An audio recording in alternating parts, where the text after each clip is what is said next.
नमस्कार दर्शक बंधु। तो दर्शक बंधु आज आम देखा कि ओडिशार आहुरी 37 लाख लोकंकर राशन कार्ड कटिब हाथ में मात्र आउ 3 दिन ताने एभली जो पदक्षेप नि कि ओडिशार आउ 37 लाख लोकंकर राशन कार्ड कटिजिव कौन पाई राशन कार्ड कटिजिव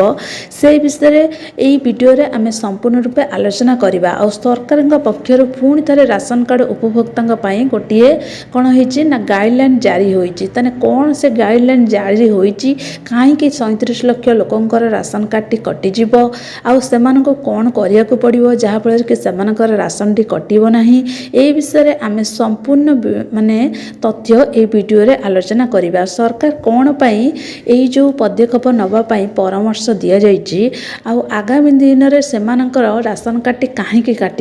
काटी दिज्व जो 37 लाख लोक रहिले देखु जहाँकि वर्तमान माने जना पड़ुची कि जो केवाईसी करिया पाई गोटे कौन डेडलाइन थिला से डेडलाइन टी मात्र आउ 3 दिन हाथ में रही ताने से डेडलाइन सहित ये जो राशन कार्ड कटिजार संबंध कौन अच्छी संबंध तो कारण कौन ना होची सेटा से माने जहाँकि सरकार पक्षरु कौन ना होची गुरुत्वपूर्ण ये जो कार्यटी रही केवाईसी करिया पाई सेटा होची दिन पर दिन कौन होता ना डेडलाइन टी घुंचा जाइतिला जहाँफल कि कौन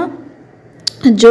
किसी जहाँकि आमर हूँ कौन ना केवाईसी करनथिले बहुत हिताधिकारी से को गोटे चांस दि जाइतिला कि सेमाने तुरंत जाइए कौन करूँ ना केवाईसी करनियंतु नहने कौन हम ना आपणकर राशन कार्ड रु ना काटी देजिबा आ मागणार चाउल गहम आउ पाइबाकू आपण कौन हेबे ना सक्षम हेबे नाही एई सबु कौन ना गुरुत्वपूर्ण कार्य करई नेबाकू सरकार परामर्श देइतिले सरकारंकर जदि एई परामर्श को आपण अणदेखा करिवे जदि आपण कौन कर ना आगामी दिन चिन्हट होबे ताने कौन हम ना हिताधिकारी राशन कार्ड काटी दिज्व ए नहीं आमर कौन कर ना सरकार कौन कर सूचना देइतिले ताने ये जो केवाईसी करनथिबा हिताधिकारी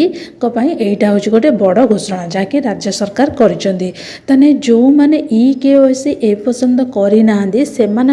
राज्य सरकार ये घोषणाटी करिसेंती जो 37 लाख लोक रहिले जो हिताधिकारी रहिले से माने ए पर्यंत कौन करछंती ना केवाईसी करना आउ बढ़िबनी केवाईसी करिवार अवधि जो अवधिटा दिनकू दिन से कौन करतले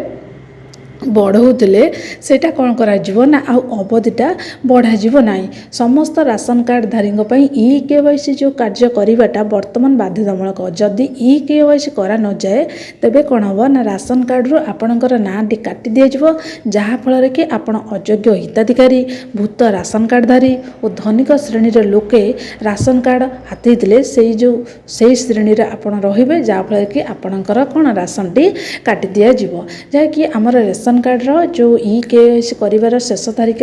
बा डेडलाइन थिला केते तारीख ना 15 तारीख जहाँकि फेब्रुआरी 15 तारीख किंतु एहा परे आउ कोन हो ना केवाईसी करी माने करबा को आपन को सुजोग मिलिबो नाही अर्थात 15 तारीख परे आउ केवाईसी आपन माने करि परिबे नाही ए नै सूचना दे दैचंदी कि हमर खाद्य जोगाण मंत्री जे कि कृष्णचंद्र पात्र तने राशन कार्ड केवाईसी पाई फेब्रुआरी 15 रे पूरा माने तार कोन समय अवधि वर्तमान सुधा आहुरी 37 लाख हिताधिकारी जे कि ए पर्यंत केवाईसी करना तेणु आउ 3 दिन भितर समस्ते केवाईसी करदेबाकू कौन ना जोगाण मंत्री पुणी थे आपण मानू कौन ना अवगत करई देइचंदी आपण ए 3 दिन भितर जाकि 15 तारीख पर आउ केवाईसी अवधि बढ़ेबे नाही राज्य सरकार ऑलरेडी कहि सारिचंदी कि जो माने केवाईसी माने करिवे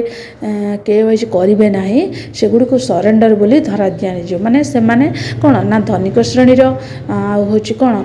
जहाँकि कौन चोरा करके कौन करते ना तांकर राशन पाउले से भावी ने जदि योग्य हिताधिकारी थे जदि केवाईसी कर नथिबे से भावे कौन ना से श्रेणी जहाँफल कि सेमानकर हूँ कौन कार्ड गुड़िक काटी दिज्व बोली आमर कृष्णचंद्र पात्र ऑलरेडी कहि सारिछन तथापि जदि अयोग्य मैंने कार्ड न फेरेले सरकार कठोर कार्यानुष्ठान नेबे बोली सेमानकु मध्य चेतई देइछन्ति नुआ लोकंकु पुणी जोड़ा जिवो आ 6 लाख नुआ हिताधिकारी आवेदन करछन एबे जो 6 लाख ଲକ୍ଷ ନୂଆ ଆବେଦନକାରୀ ଆବେଦନ କରିଛନ୍ତି ସେମାନଙ୍କୁ କ'ଣ କରାଯିବ ନା ଯେଉଁ 37 ଲକ୍ଷ ଲୋକ ଯଦି ସେମାନେ EKYC କରିବେ ନାହିଁ ସେମାନଙ୍କୁ କ'ଣ କରାଯିବ ନା ଏଇ ଯେଉଁ ନୂଆ ରାସନ କାର୍ଡ଼ରେ ତାଙ୍କ ନାଁଟି ଯୋଡ଼ାଯିବ। ରାସନ କାର୍ଡ଼ EKYC ସମୟରେ ନାଁ ଯୋଡ଼ିବା କିମ୍ବା ନାଁ କାଟିବା ତଥା ସଂଶୋଧନ କରିବା ଭଳି କାର୍ଯ୍ୟ କରିହେବ। ଫଳରେ ରାସନ ମିଳିବା ସମୟରେ କୌଣସି ସମସ୍ୟା ରହିବ ନାହିଁ। ପ୍ରାୟ 8 ଲକ୍ଷ ଆୟକର ଦେଉଥିବା ଲୋକ କାର୍ଡ଼ ନେଇଥିଲେ ବୋଲି ରିପୋର୍ଟ ଆସିଥିଲା। ସେମାନେ ସ୍ୱାସ୍ଥ୍ୟ କାର୍ଡ଼ ପାଇବା ପାଇଁ ରାସନ କାର୍ଡ଼ ନେଉଥିଲେ। ଏହାର ରିପୋର୍ଟ ମନ୍ତ୍ରୀଙ୍କର ହସ୍ତଗତ ଅଲରେଡ଼ି ହୋଇସାରିଛି। ଆଉ ସେମାନେ ଅଧିକାରୀମାନଙ୍କ ସର୍ଭେ କରିସାରିବା ପରେ ସେମାନଙ୍କୁ କ'ଣ କରାହେଇଛି ନା ତାଙ୍କର ରାସନ କାର୍ଡ଼ଟି ସେମାନେ ହେଉଛନ୍ତି କ'ଣ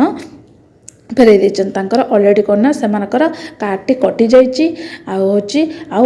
ଯେଉଁମାନେ କରିନାହାନ୍ତି ଏ ପର୍ଯ୍ୟନ୍ତ EKYC କରିନାହାନ୍ତି ସେମାନଙ୍କୁ ମଧ୍ୟ ଜଣାଇ ଦିଆହେଉଛି ତୁରନ୍ତ ଆଉ 3 ଦିନ ଆଜି 13, 14, 15 ଆଉ 3 ଦିନ ଭିତରେ ତୁରନ୍ତ ଯାଇକି EKYC କରିନିଅନ୍ତୁ। ନହେଲେ ଆପଣଙ୍କର ଅଯୋଗ୍ୟ ହିତାଧିକାରୀ ବୋଲି ରେକର୍ଡ଼ ରହିଯିବ, ଆପଣଙ୍କର ରାସନ କାର୍ଡ଼ର ନାଁଟି କଟିଯିବ। ତାହେଲେ ଆପଣମାନେ ନିହାତି ଜାଣିଥିବେ କି ସରକାର ଆପଣମାନଙ୍କୁ ଏଭଳି ସାବଧାନ କାହିଁକି କରିଛନ୍ତି। ଏଇ ଯେଉଁ ସୁଯୋଗଟି ମାନେ କ'ଣ ଫେବୃଆରୀ 15 ତାରିଖ ପର୍ଯ୍ୟନ୍ତ ଦିଆହେଇଥିଲା ଆଉ ଏହାର ସମୟ ଅବଧି ବଢ଼ିବ ନାହିଁ। ତାହେଲେ ଆପଣ ତୁରନ୍ତ ଯାଇକି ଏଇ ଯେଉଁ EKYC ପ୍ରକ୍ରିୟାଟା ଶେଷ କରି ନିଅନ୍ତୁ, ଯାହାଫଳରେ କି ଆପଣଙ୍କର ରାସନଟି କଟିବ ନାହିଁ। ତାହେଲେ ଆପଣଙ୍କୁ ଏ ଭିଡ଼ିଓଟି କେମିତି ଲାଗିଲା ମୋତେ କମେଣ୍ଟରେ ଜଣାଇବ। ରହିଲି, ଜୟ ଜଗନ୍ନାଥ।